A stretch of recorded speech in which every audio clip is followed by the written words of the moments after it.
नमस्ते, मैं डॉक्टर सबरीराजन, कान नाक गले की डॉक्टर SKS हॉस्पिटल सेलम। आज कान में से जो मवाद आ रहा है वो किस लिए आ रहा है, उस बीमारी को अगर इलाज ना करें तो क्या क्या कॉम्प्लिकेशंस हो सकता है, इलाज के लिए क्या क्या ऑप्शंस है, उसके बारे में बात करेंगे। हम जो कान बोल रहे हैं, ये जो बाहर की हिस्सा जो दिख रहा है ये सिर्फ एक पार्ट है। एनाटॉमिकली कान को 3 हिस्से में डिस्क्राइब किया जाता है। एक्सटर्नल ईयर जो बोलते हैं वो कान की जो पर्दा तक है, पर्दे से और अंदर जाएंगे उसके अंदर जो छोटे छोटे 3 बोन्स हैं, तो उस पार्ट को हम बोलते हैं मिडिल ईयर।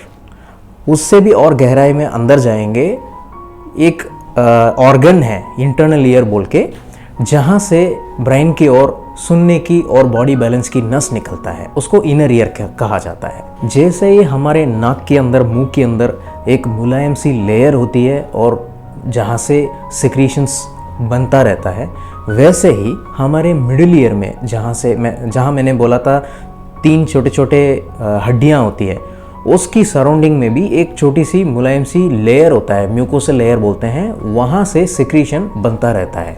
अगर किसी को किसी चोट के कारण या किसी इन्फेक्शन के कारण कान के पर्दे में छेद बन जाए, उस छेद के द्वारा जो मिडिल ईयर है वहाँ से जो सिक्रीशन बन रहा है वो वहाँ से बाहर की ओर निकल पड़ता है। और अगर इन्फेक्शन भी ऊपर से हो जाए, जो सिक्रीशन आता है उसका रंग और कंसिस्टेंसी बदल जाता है। किसी किसी को पीला रंग का मवाद आता है, किसी को हरे रंग का मवाद आता है और गाढ़ा भी हो जाता है। किसी को कान की बाहर तक भी नज़र आता है और कोई बोलते हैं कि बाहर तक नहीं आता है, अंदर थोड़ा सा ईचिंग टाइप का महसूस होता है, और जब बड्स डाल के क्लीन करते हैं उसमें उनको सिक्रीशन नज़र आता है। तो इस बीमारी को अगर ट्रीटमेंट ना करें, क्या हो सकता है? इमीडिएटली क्या होगा, आपको सुनने में फ़र्क पड़ेगा। क्योंकि जब हम किसी चीज़ को सुनते हैं, किसी आवाज़ को सुनते हैं, तो जब वो साउंड कान के अंदर आता है, ये पर्दा ही जो है वाइब्रेट होके उस साउंड को अंदर की तरफ पास करता है।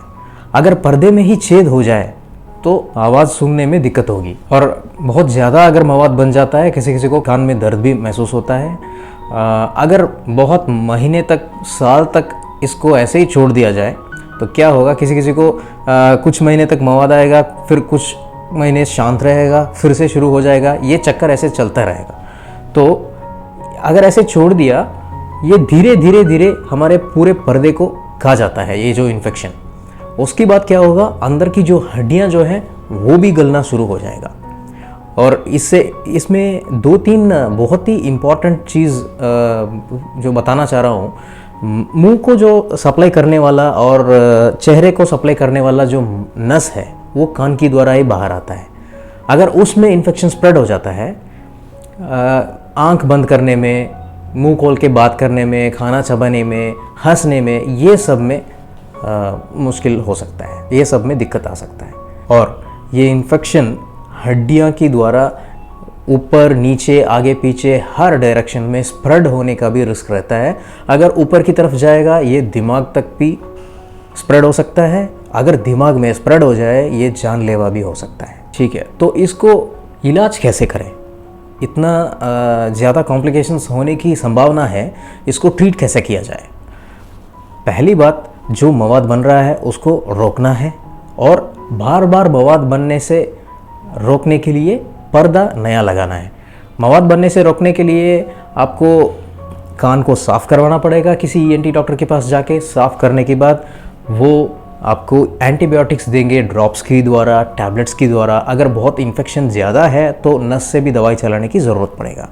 तो कोई भी कान के पर्दे में अगर छेद है तो उसका इलाज जाते ही इमीडिएटली सर्जरी नहीं है। सर्जरी करने की आवश्यकता तभी होगी अगर ये सब दवाई लेने के बाद भी वो अपने आप पर्दा ठीक ना हो, उसी टाइम पे आपको सर्जरी की ज़रूरत है। तो पहले दवाई सब दे दिया और चेक करना पड़ेगा 1 हफ्ते 2 हफ्ते बाद कि मवाद बनना रुक गया कि नहीं। ठीक है, मवाद बनना रुक गया, अभी कान में सिर्फ पर्दे में छेद बच रहा है। अब छेद की साइज़ के हिसाब से और अंदर जो हड्डियां हैं उसमें क्या क्या चेंज हो रखा है उसके हिसाब से ट्रीटमेंट में भी चेंज हो जाता है। उसके बाद सीटी स्कैन करने की भी ज़रूरत पड़ सकता है। ये पर्दा नया लगाने वाला ऑपरेशन जो है, आजकल बहुत नए टेक्नोलॉजीज़ आ चुके हैं, माइक्रोस्कोपिक एंडोस्कोपिक सर्जरीज हो रहे हैं और हमारे सेंटर में भी बहुत आजकल हो रहा है।